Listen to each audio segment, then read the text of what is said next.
Hi friends, అందరికీ నమస్తే.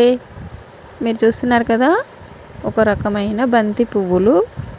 Exactly ఈ పువ్వుల పేరేంటో నాకైతే తెలియదు, కానీ మన నాటు బంతి పువ్వులు కాకుండా ఎల్లో కలర్లో పూస్తూ ఉంటాయి. ఈ పువ్వులు అయితే చాలా ఎక్కువగా పువ్వులు వస్తుంటాయి. ఈ చెట్లు చాలా గుబురుగా వచ్చేసినాయి. ఇప్పుడిప్పుడే మొక్కలు అయితే వచ్చేస్తున్నాయి. ఇంత పెద్ద మొక్కలకి ఇక్కడ జరిగిన విచిత్రం ఏంటంటే, నేను ఇప్పుడు మీకు చూపించబోతున్నాను. ఇది చాలా వండర్ అన్నమాట.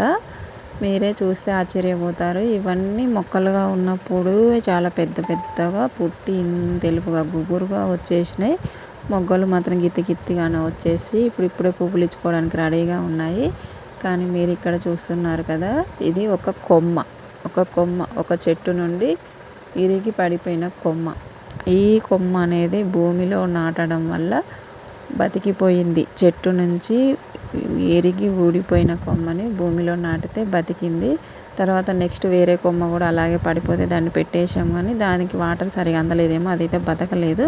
కానీ ఫస్ట్ పెట్టిన కొమ్మ బతికేసి ఈ పెద్ద మొక్కల కంటే ముందుగానే పువ్వు అయితే వచ్చేసింది. మొగ్గ ఎప్పుడు వచ్చిందో తెలియనే లేదు. కానీ పువ్వు వచ్చిన తర్వాత అందరి కళ్ళు ఆ పువ్వు మీదనే. ఇంత పెద్ద గుబురుగా ఉన్న ఈ మొక్కలైతే పువ్వులు పుయ్యలేదు.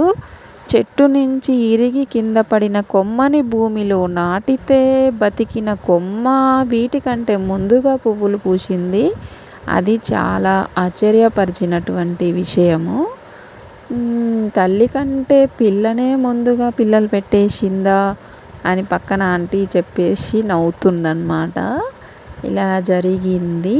అసలు ఆ కొమ్మ బతుకుతుందో లేదో అనే సందేహం నుంచి పువ్వు పూసేంత మంచిగా వచ్చేసింది.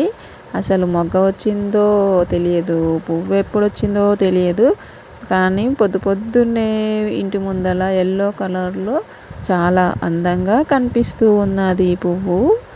చాలా బాగుంది కదా. ఈ పెద్ద తల్లి మొక్కలు ఎప్పుడు పూలు పూస్తాయో తెలియదు, కానీ కొమ్మ మొక్క అయితే పువ్వులైతే పూసేసింది.